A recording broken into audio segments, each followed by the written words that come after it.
So here we go. Before I begin, I do want to say a big thank you to the Prince Albert II, to all of you, to the staff, and of course Silver Sea. I think it's Silver Sea, not Silver Sea, so forget the S. If it wasn't for them, we would be in these seas on a 54-foot sailboat. For that, I am truly thankful. Been there, done that, don't need to do it again. I love this ship. And I will talk more about how I ended up here as the presentation goes. What I'm going to give you is a bit of a background about myself, my kayaking background, the dream about the kayaking expedition around South Georgia Island, a little bit about the Albatross, what drove me to do it for that particular cause, and I will then go into the details of the expedition and how it turned out, leading up to me being on the ship here. So the plan. Although I set this dream about 10 years ago, it was about 3.5 years ago that I actually decided I'm going to do it. I'm going to do it. I'm going to actually try and do it. And of course, it's a little bit of a big undertaking just because of the geographical position of South Georgia. It's not easy to get to. And of course, it's not as comfortable as perhaps Vancouver Island and the Queen Charlotte Islands was as I paddled around there.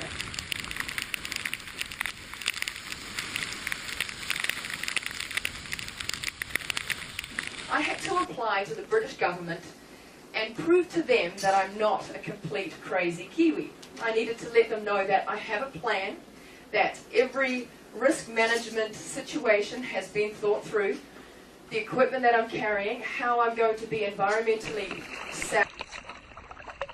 Oh my God, it's happening! Have a good trip! I'm gonna cry! Good luck, dude. Have a good one. Thank you! See you later. Good luck, Hayley. Cheers, mate. Woo! I'm kayaking in South Georgia alone! I'm so excited! Of course, having the support vessel, it was in some ways a false sense of security. I couldn't rely on the support vessel for rescue. At times it was 20 miles away. There's times where I did not see it for 4 days or 5 days, although we communicated they would send me a text message. They had what we have on the ship here, where I can get wind information, and that was forecasted to me. So that's what I used to rely on in making my decisions. When you're alone, it is enforced self-reliance, which is something that I have been interested in or drawn to or curious about, is when I don't have anyone else to help me, how am I going to do?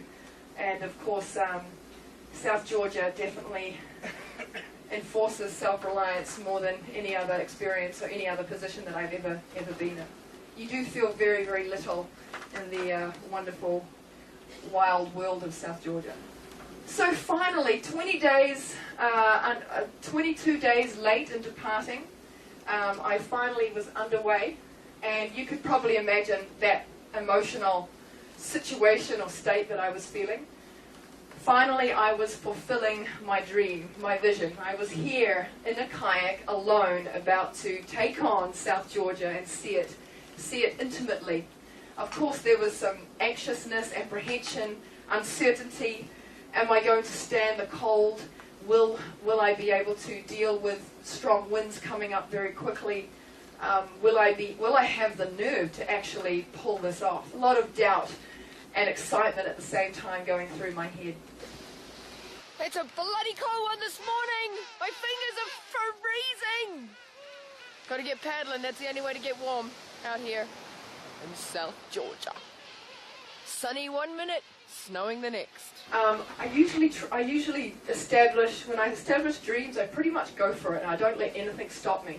But this is the first time that I've ever been faced with a situation where it was a little bit out of my control. I couldn't control the situations around me and the circumstances that caused me to have to turn around and not complete what I set out to do. I found that really difficult. And I'm usually someone that looks on the bright side of things, and I did, and I am, and I still feel so thankful and grateful of what I experienced. But I did struggle with, I have to turn around without completing my quest of kayaking all the way around South Georgia alone. And appreciating that, really, when I was cleaning my gear, when I was scrubbing my gear and sorting it out at Grytviken the day prior to boarding this ship, I thought to myself, I would be doing exactly the same thing had I completed the circumnavigation. And the only thing I have control over right now is my attitude and response towards the situation that actually occurred. And so with that, I thought, no, I'm very thankful. It was what it was. And there's still a story, there's still a book, there's still a film. And it's just getting better and better, really, the more that I think about what I have to share, what we have to share.